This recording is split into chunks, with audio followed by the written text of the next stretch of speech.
Masih soal ikan nih ya, biasanya kan kalau dagingnya kita makan, sisanya dibuang dong ya nggak sih? Jangan, karena ternyata sisik ikan yang biasa kita buang atau biasa dibersihkan sebelum ikannya dimasak, ini bisa dijadikan kerajinan tangan dan juga bernilai ekonomi. Seperti apa sih? Kita pengen lihat yuk kerajinan tangan dari sisik ikan berikut ini. Jadi cuan. Inliner, sisik ikan bisa dimanfaatkan jadi kerajinan bernilai jual loh, seperti hiasan bunga atau bros yang cantik ini. Sisik ikan yang digunakan harus berukuran besar, biasanya dari ikan bandeng laut, ikan bolu, atau ikan katarap. Sebelum digunakan untuk membuat kerajinan, terlebih dahulu sisik harus diproses supaya bersih. Pertama-tama, rendam sisik ikan dengan air dan deterjen selama kurang lebih 4 jam, agar semua kotoran dan lendir-lendir yang menempel hilang semua. Setelah itu, bilas sisik ikan sampai bersih dan tidak tersisa bekas deterjennya. Lalu rendam lagi dalam cairan pemutih selama 4 jam. Selain untuk membuat sisik ikan lebih putih, perendaman ini juga untuk menghilangkan bau amis yang tersisa.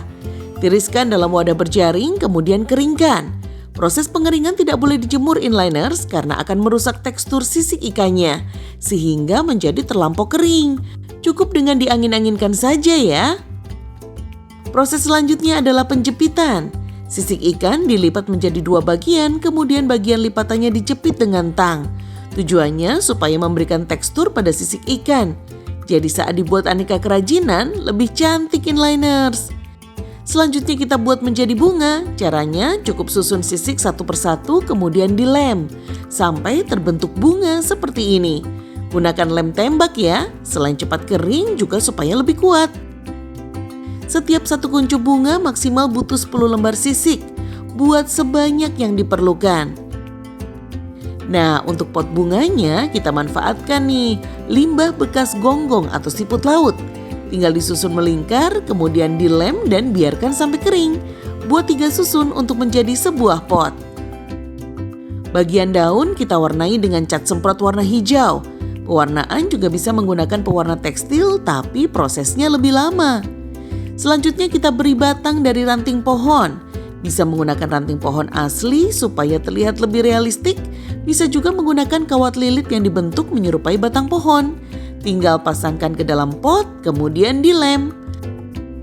Selanjutnya tempelkan kuncup bunga yang sudah dibuat tadi di ranting pohonnya. Susun sampai terlihat cantik, lalu tempelkan juga sisik yang sudah diwarna hijau untuk aksen dedaunannya.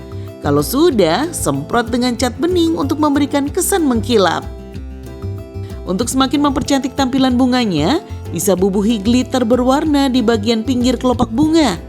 Tuh lihat, jadi lebih terlihat seperti aslinya kan?